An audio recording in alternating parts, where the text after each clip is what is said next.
सत्य क्या है? क्या आपने कभी सत्य को जानने का प्रयास किया है? विचित्र पहेली है ना?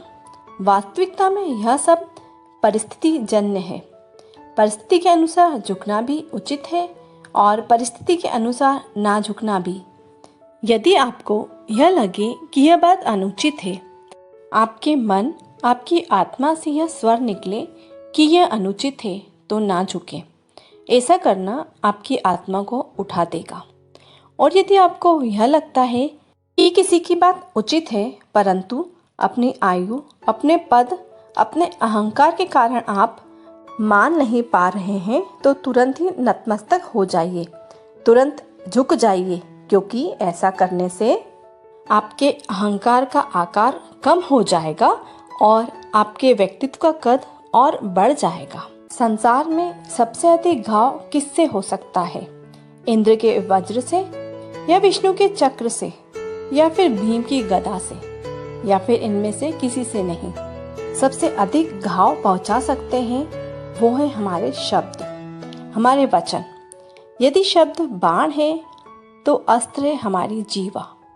शब्द चाहे तो अमृत बनकर आपके जीवन को दान दे सकते हैं, या फिर घृणा का विष देकर आपके जीवन को पीड़ादायी बना सकते हैं। ये शब्द ही हैं जिनके घाव का किसी भी वैद्य के पास कोई उपचार नहीं होता है। जो वस्तु जितनी घातक होती है उतनी ही अमूल्य भी होती है, और वचन सबसे अमूल्य होते हैं। इसलिए मीठी बोली बोलने का प्रयास कीजिए। आपने चुंबक को देखा है?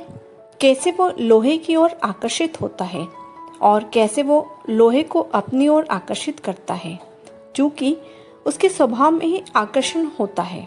हमारे भीतर भी ऐसा ही चुंबक होता है, विचारों का चुंबक, जो सदा अपने जैसे विचारों की ओर आकर्षित होता है। हम जो बोते हैं वही काटते हैं। उसी प्रकार हम जैसा सोचते हैं वैसा ही पाते हैं। साधु ईश्वर का नाम जपता है तो उसे ईश्वर मिल जाते हैं, अर्थात फल हमारी सोच पर निर्भर करता है।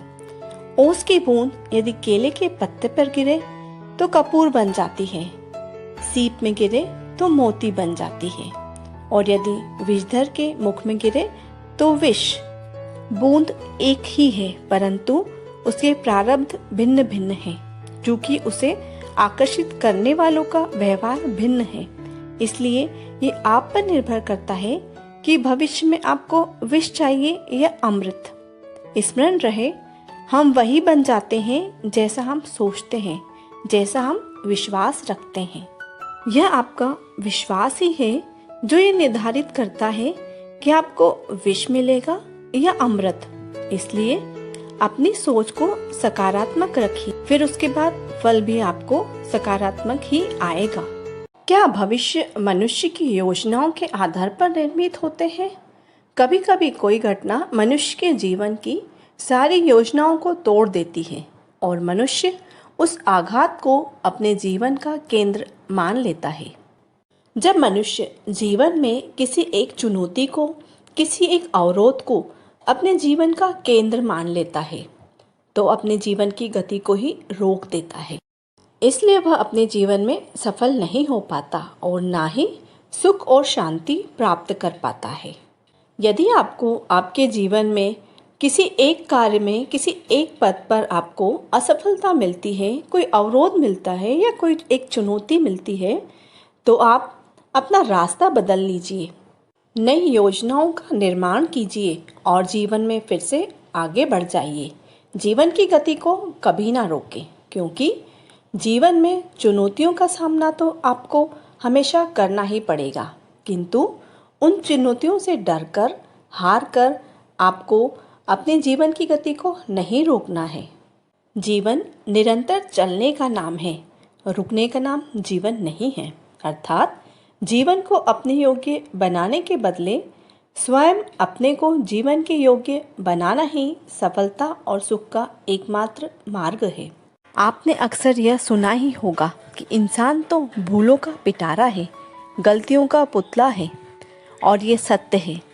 भूल भला किससे नहीं होती, और एक नहीं अनेक भूलें होती हैं, किंतु स्मरण रखिए उन्हीं की वस्त्रों पर कीचड़ लगता है जो कीचड़ साफ करने का प्रयास करते हैं। तो जहाँ प्रयास होंगे वहाँ भूलें तो होंगी ही। वैसी आग में हाथ उन्हीं के चलते हैं जो आग बुझाने का प्रयास करते हैं। जो दूर बैठकर आग को जलता हुआ देखते हैं उनके हाथ कभी नहीं जलते।